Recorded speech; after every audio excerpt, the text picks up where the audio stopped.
Uh, Piyush Goyal with me in the studio, Sanjay Jha of the Congress, Sanjeev Kumar of the JMM, and TSR Subramaniam, former Cabinet Secretary, who's been handling this case for a long time. Now, Mr. Jha, I don't know how acquainted you are with the details of the documents which we have. In any case, I'd like to just explain something which I have before I put question number 1 to you. My first question, Mr. Jha, is that I have in my hand a document which is titled Anti-Corruption Secret. I'll put it up for the viewer. And it comes from the Prime Minister's office, Mr. Jha, so that you don't doubt the authenticity of it. It's a PMO document, part of the Colgate files.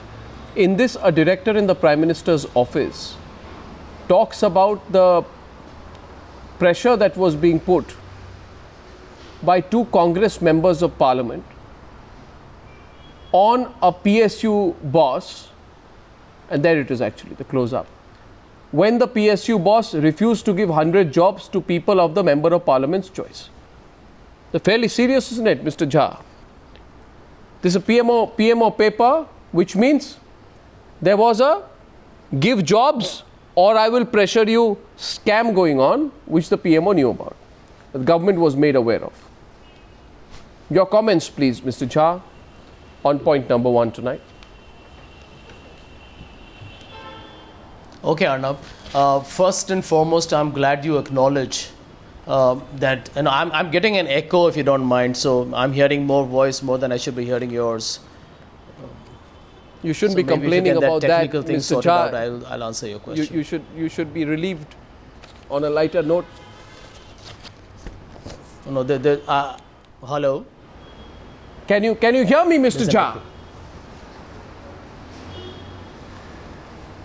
Arnab, much better. I can answer your question now. Yeah. Now, I'm glad that you acknowledge, Arnab, that this was an initiative taken by the Prime Minister's office itself to get to the bottom of any issues related to misdemeanors, corruption, or abuse of powers in the ministry, or in any way associated directly or indirectly with coal allocations, number 1.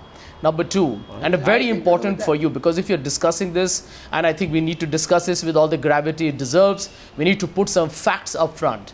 The fact number 2 is that the Prime Minister was himself in favor of going for competitive bidding. No, this is not about my question. The Prime Minister, all these bureaucrats, I've gone through the documents. I've gone through the documents. I've gone through the documents.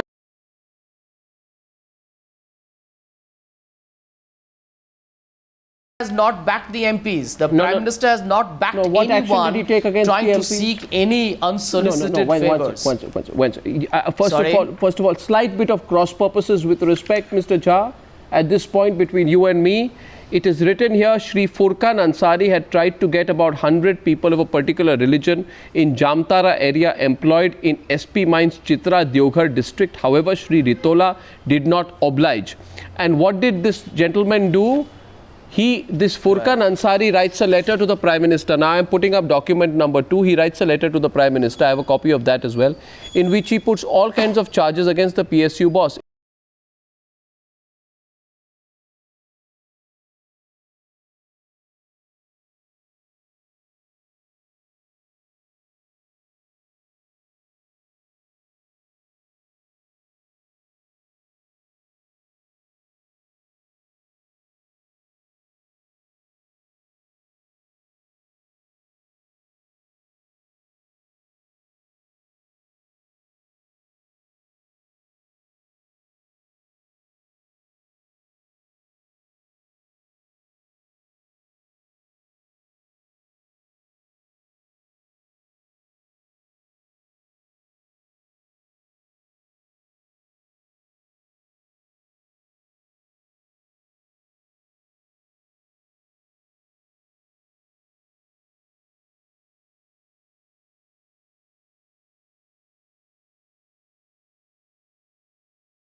detailed, and I think the reason I'm putting this out is just to make one point to the viewer. You see, throughout there has been an argument that the CAG and others have been twisting facts, etc., and that, you know, there isn't really political interference. I leave it open to your judgment today, whether after our expose today you can still say that. First counter coming in, Mr. Subramaniam, before I come to you, to Piyush Goyal, who wants to respond. The first political response on the debate tonight. Mr. Goyal to Mr. Jha, that's exhibit number 1. Would you like me to put out some more information, Mr. Jha? Now, my question, you want to counter him, or I have a counter question for you? I just want to make a small point, Arnab. This is typically what we have been seeing now for many days. You put a specific question to the Congress representative, instead of responding to your question, and I'm sure you'll agree that he has not responded one sentence to your question. He's not responded to what happened with the pressures being put by the Member of Parliament. He has not responded what action was taken on the pressures. Please remove the earbuds. He has not responded whether the Prime Minister did anything at all to cleanse the system.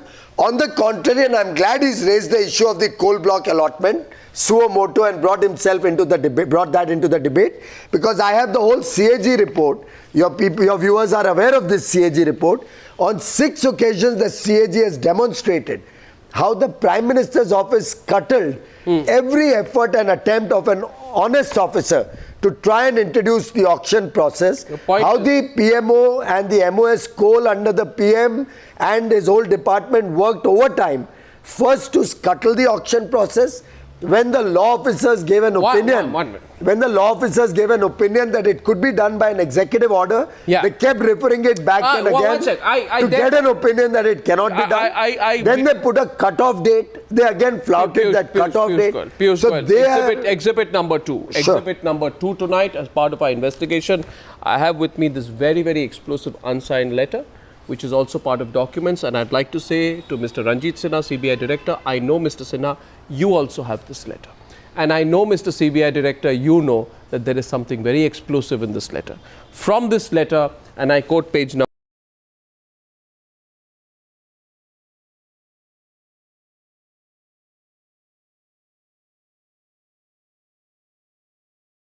In December 2003, a day after Shashi Kumar was appointed as Chairman and Managing Director of Coal India Limited for a brief period, a man visited him who claimed to be speaking on behalf of the then Coal Minister. This man said Shashi Kumar would have to make a down payment of 10 lakhs and a monthly payment after that, which would be decided after meeting the Minister. If he did not comply, he would be removed. Mr. Piyush Goyal. Yes. It was happening during It should have been investigated by the government.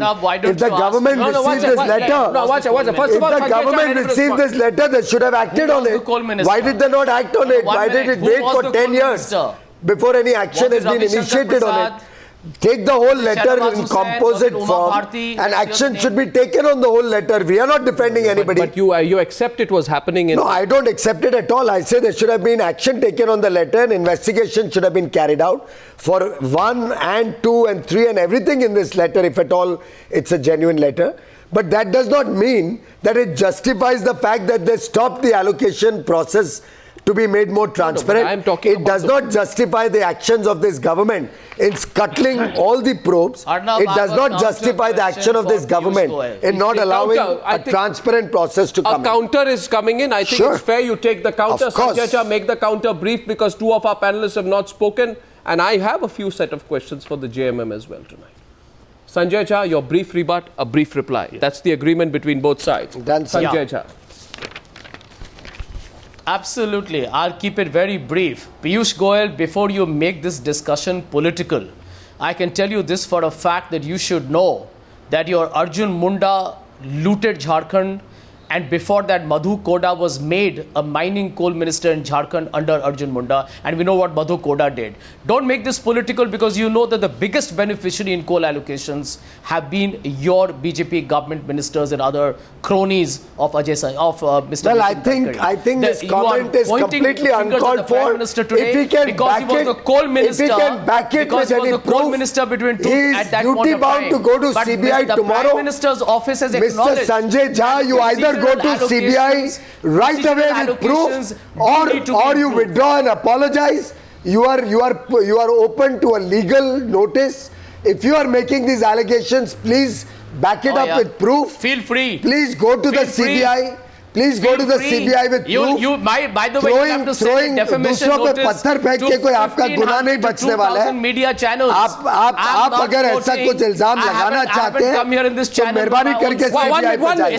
Please ask your panelists. You made the point here. Back it with proof. Or you should apologize on your channel. No, you are overreacting. You should apologize on your channel. You are all making allegations. Before making, I have not made any allegations. I have read from CAG report. I don't throw stones on anybody without proof. You have. I have never thrown a stone. Why don't you quote the CAG report? I have quoted only from CAG report. You please quote which. You please give some proof of what you are saying. I hold you to proof on this. No, quote the CAG report of the Chhattisgarh government. What is, yes, so let's have an inquiry. Why don't you talk about the I'm happy to talk. Let's talk about it. I'm happy to talk about it. That allotment was through a transparent auction process. I'm happy to debate the CAG report on Chhattisgarh. Exhibit number. You debate the national report, I'll debate that. Happy to do it. I knew it. That when we put out this 6-page explosive investigation, the truth of Colgate, and I want to say this to the viewers with all sincerity, why is Times Now following the Colgate matter so closely? Because there is an attempt by the CBI to give an impression that this is not have political involvement. I'm saying here today, the CBI and Mr. CBI Director, I'm addressing you personally tonight. Mr. Ranjit Sinha, you know you have this information. What are you doing with this information? Do you expect, Mr. Ranjit Sinha, anyone to believe that you don't have the information on the political involvement, or are you not wanting to look at that? That's a question to you, Mr. Ranjit Sinha. Exhibit number 3 to our guest from the JMM. I go to page number 61 and what Shibu Soren has been up to. You are aware of it, I'm sure. Yes. Now this is what it said. Mr. Yes, Shibu Soren. Yes, Arnab, go ahead. No, can I put the information about Shibu Soren? Yes. Yeah, don't mind, but it's not very flattering to your leader. Go ahead. The minister and his cronies, and I'm reading from the charges of the whistleblower, the minister and his cronies were hell-bent upon receiving some regular payment from Shashi. Incidentally, initially a serious attempt was made to sell coal to any one of the minister's choice, although under the relevant policy nobody could do so. Shashi, as chairman, had to indicate to minister this was not possible and not done. Another attempt was made to get coal allocated to certain preferred individuals from MCL. Since this would have amounted to favoring someone, there was no provisions, attracted vigilance inquiries. The CMD referred it, and Shashi had to reiterate this was not possible. This irked the minister beyond doubts. Later, it is said, the son of the minister telephoned Shashi's wife and asked her to persuade him to be reasonable. The simple lady could only advise him to talk to Shashi directly, which he did in a very threatening tone. What is going on here? Is the coal minister or the coal mafia boss? Or no? No, and by the way, the letter is here. Letter is here. No, One second. For the first time, just look, let me reply, Arnab. For the first time, Shibu Soren is being called as mafia. He fought for the tribal emancipation since his young days. Don't make it a political and argument. He single-handedly separated. Just let me. Actually, this is not for the first time he is being victimized. In 1994, some money was found in his account, and he was charged and he was exonerated from prosecution.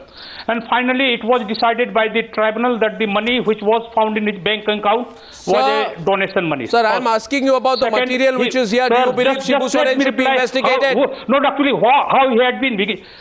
No, actually, just let me actually how he had been victimized. No, I don't want to know about your. I don't want to know about how you think he has been victimized. I am saying there is some information here. No, actually, now the charges. Actually, are you going to? Last time you talked about the letter written by Shibu Soren and written by Mr. Parak.